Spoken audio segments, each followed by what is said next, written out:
Hola, bueno, aquí estoy con el doctor Juan Pablo Estefanolo. Él es médico de staff del servicio acá en Fundación Favaloro. Y me gustaría hablar con vos, Juan Pablo, con respecto al el planteo que se genera en un paciente que concurre al consultorio con un supuesto diagnóstico de intestino irritable o aquel paciente que tiene distensión, molestias, alternancias en el ritmo evocatorio. ¿Cómo uno se plantea ante esa situación? Bien, primero, bueno, hola a todos, gracias por darme la oportunidad de hablar de un tema tan apasionante e interesante como es el síndrome de intestino irritable. Es importante primero partir de ahí, ¿no? Del nombre de síndrome de intestino irritable, para saber que se nombra y se conoce de esa forma y no como colon irritable, como se suele conocer generalmente en la jerga, en el lenguaje médico. Y esto es porque se sabe que únicamente no está involucrado el intestino grueso o colon, sino también hay participación del intestino delgado. Es por ese motivo por el cual se decide denominar síndrome de intestino irritable. Constituye una de las causas más frecuentes en la práctica clínica y por eso el conocer bien la fisiopatología y tratar de tener un conocimiento de cómo manejar es fundamental. Siempre para empezar a hablar de una entidad, y sobre todo siendo una entidad tan prevalente, es fundamental poder definirla bien y de esa forma conocer cómo todos los trabajos de investigación y demás enfocan a la patología para de esa forma saber bien cómo diagnosticarla y cómo tratarla. El intestino irritable hoy en día forma parte de lo que se conocen como los trastornos del eje cerebro-intestino y antiguamente se los conocía como un trastorno funcional.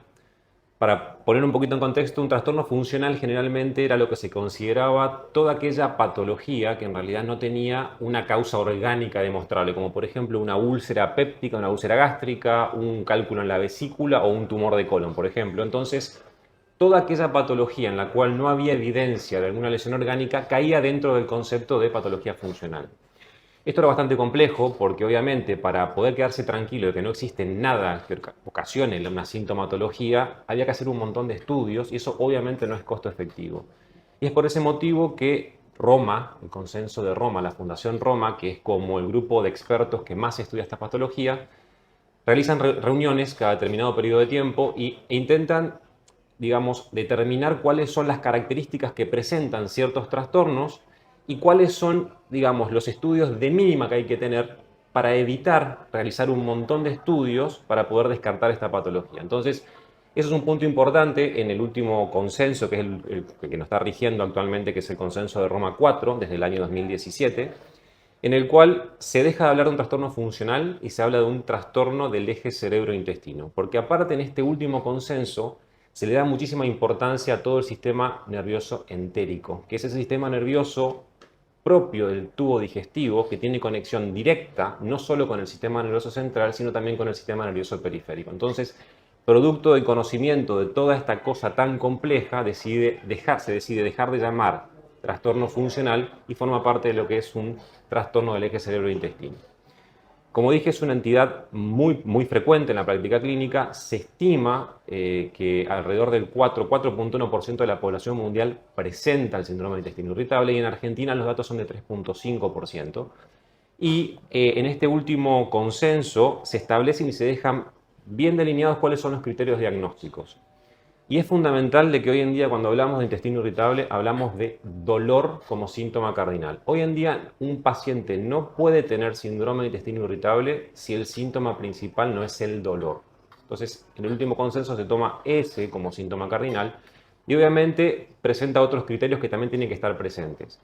Ese dolor abdominal tiene que tener la característica de estar acompañado de por lo menos dos o más de estos que son que ese dolor esté asociado a un cambio en la forma de la materia fecal, que esté asociado a un cambio en la frecuencia de la materia fecal y o que esté asociado o esté relacionado ese dolor abdominal con ese cambio o ese cambio en la frecuencia en la materia fecal. Entonces, un paciente que presenta esos síntomas tiene un diagnóstico de síndrome de intestino irritable. Otra cosa fundamental que hace el consenso de Roma 4 es establecer los criterios de cronicidad, en donde dice que estos síntomas tienen que estar presentes en los últimos 3 meses y haber comenzado por lo menos 6 meses antes en la historia del paciente. Esto es fundamental. ¿Por qué? Porque el criterio de cronicidad básicamente lo que hace es tratar de dejarnos tranquilos a nosotros y al paciente que un trastorno de tan larga data, que no tenga tanta repercusión, es poco probable que se dé a una enfermedad orgánica. Entonces eso es fundamental también reconocerlo. Otro punto fundamental que están en los criterios diagnósticos es esto del cambio en la forma y en la frecuencia de la materia fecal. Básicamente para los gastroenterólogos es básico preguntar ritmo y color, no tanto el color, más que nada la forma, frecuencia y consistencia de la materia fecal. Porque eso nos ayuda muchísimo.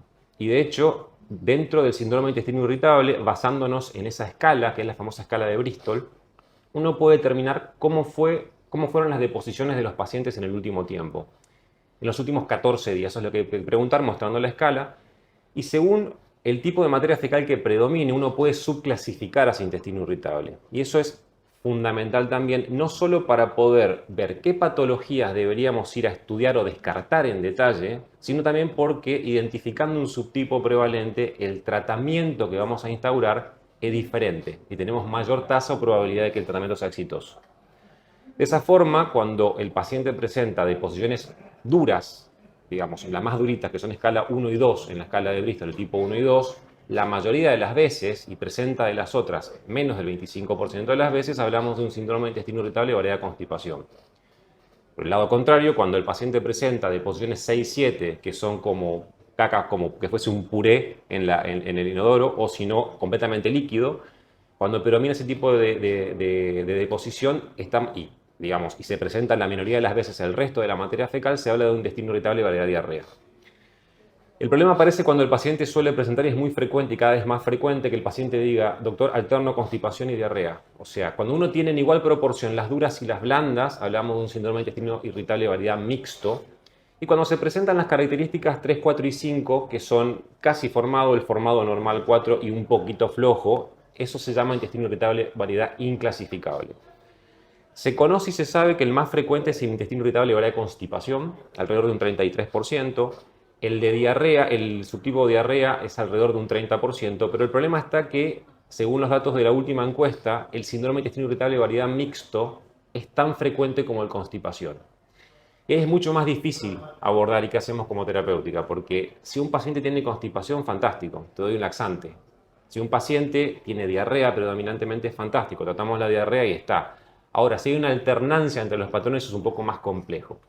Y además, todos los trabajos que demuestran eficacia frente a un tratamiento están hechos básicamente en los subtipos constipación y diarrea. Entonces hay poca evidencia de cómo rinde un tratamiento específico en esa variedad mixta. Ese es uno de los temas más interesantes en cuanto al diagnóstico y demás.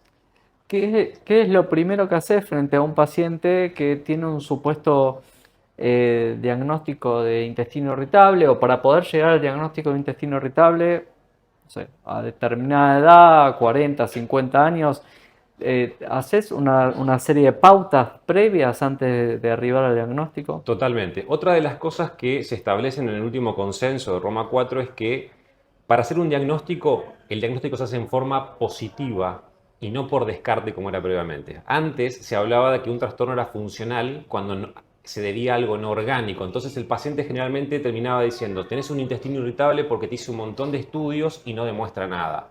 Eso hoy en día no se hace así. Según Roma 4, el diagnóstico se hace en forma positiva y para eso justamente se establecen los criterios diagnósticos. Un paciente que se sienta en el consultorio frente a nosotros y responde a, doctor, tengo dolor abdominal y está relacionado a un cambio en la forma y en la frecuencia de la materia fecal y tiene el criterio de cronicidad, el diagnóstico está hecho. ¿Cuál es el problema?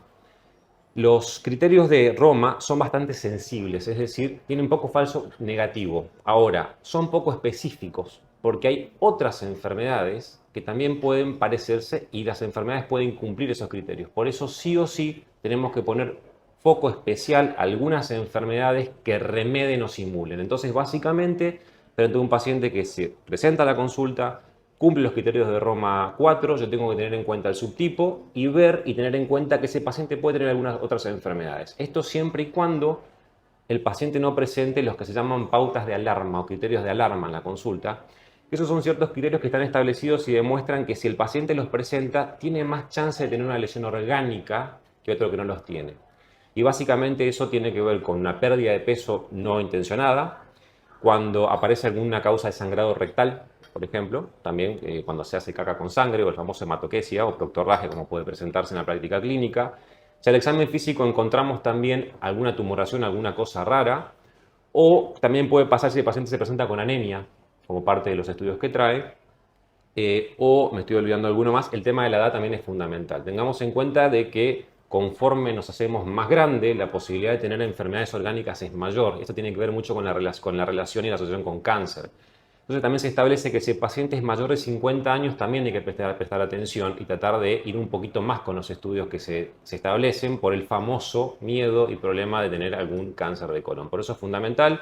50 años todavía en Argentina, en algunos países del mundo se bajó ese rango de edad, que creo que esto lo habrás hablado en alguno de los videos, y se están investigando y se está viendo que muchas veces, y está pasando más frecuentemente, de que la edad de inicio de un cáncer de colon está bajando. Por eso también hay que tener mucho cuidado.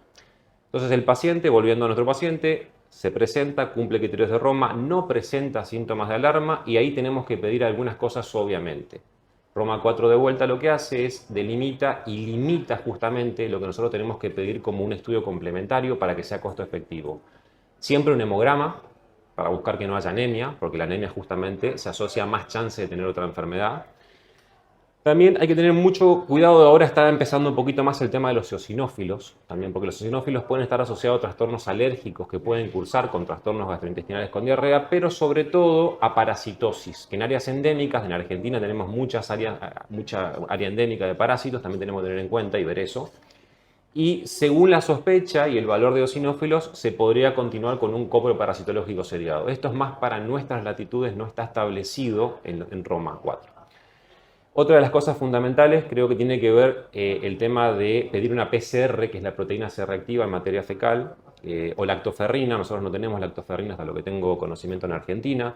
La proteína C reactiva es una proteína que aumenta en forma inespecífica en muchos trastornos que pueden pasar, pero básicamente una de las enfermedades que remedia o imita el intestino irritable, variedad diarrea, sobre todo es la enfermedad inflamatoria intestinal. Entonces, uno directamente con una PCR, si la PCR viene baja, hay menos chance de que el paciente lo tenga. Si la PCR viene elevada, bueno, continuaré viendo qué puede pasar. Otra de las cosas fundamentales que establece Roma 4 es el hecho de la calprotectina. También la calprotectina, cuando hay sobre todo variedad diarrea, es fundamental porque también va de la mano con esta enfermedad inflamatoria intestinal. La enfermedad inflamatoria intestinal justamente afecta al intestino y lo que hace es, como se establece una enfermedad, un estado de inflamación crónica que tiene reagudizaciones, se produce un marcador especial que es justamente esa calprotectina. Entonces, si bien elevada la materia fecal, ese paciente tiene más chance de tener enfermedad inflamatoria, que es la otra que tengo que descartar. Y lo dejo para el final, pero para mí es la más importante, la enfermedad celíaca. Es fundamental descartar enfermedad celíaca en todo paciente que presenta intestino irritable. ¿Esto por qué? No es caprichoso, es porque hay evidencia que muestra de que un paciente que cumple con los criterios de Roma para intestino irritable tiene 3 veces más probabilidad de ser celíaco que un paciente que no los cumple. Y esa probabilidad es 5 veces mayor si el subtipo de intestino irritable es variedad diarrea. Entonces es fundamental descartar enfermedad celíaca. ¿Qué vamos a hacer? Pedir la serología específica. Hay dos formas de hacerlo. Cuando uno no dispone de laboratorios de tipo inmunoglobulina G y va a pedir los anticuerpos específicos de naturaleza IgA, tenemos que pedir siempre una IgA total y después los anticuerpos específicos de tipo IgA. Por ejemplo, IgA total siempre, antitransglutaminasa de tipo IgA y se le puede sumar el endomicio IgA o los péptidoamidoideína de tipo IgA. Si uno cuenta con algún tipo de serología de tipo IgG, puede obviar el pedir la IgA total y pedir algún anticuerpo de tipo IgA antitransglutaminasa, por excelencia o de elección, y sumarle, por ejemplo, un DGPG o una antitransglutaminasa de tipo IgG. Hay trabajos hechos en Argentina en donde se ve que asociar antitransglutaminasa A y DGPG, sin necesidad de pedir en este caso la IgA total, presenta una buena sensibilidad para hacer una especie de screening de enfermedad celíaca en ese contexto. Bueno, y te voy a poner un aprieto, es qué rol juega pacientes como por ejemplo una sensibilidad al trigo, un sobrecrecimiento bacteriano, una intolerancia a algún alimento que puede ser la lactosa, en todo este mar de pacientes con diagnóstico de intestino irritable. Dentro de lo que es la patología de intestino irritable, pura y exclusivamente y sobre todo la variedad de diarrea, en las guías no existe que haya que descartar o buscar alguna de estas cosas que comentás. Sí hay que ir preguntando e interrogando porque justamente los criterios de Roma 4, al ser tan inespecíficos, puede haber alguna otra enfermedad que justifique lo que está pasando. Y ahí sí entra esto de una supuesta intolerancia alimentaria, puede entrar la intolerancia al trigo, gluten, no celíaca, puede estar el sobrecrecimiento bacteriano y demás o alguna otra situación. Pero que quede en claro de que no hay, nada de esto está asociado o es parte del síndrome de intestino irritable. Cuando el paciente tiene un síndrome de intestino irritable, cualquiera sea la variedad, y uno instaura las terapéuticas que están propuestas como primer paso y el paciente no responde, hay que pensar en las otras causas. Pero para eso hay que pedir test específicos según la sospecha diagnóstica. Por eso es fundamental el interrogatorio y el examen físico. Excelente.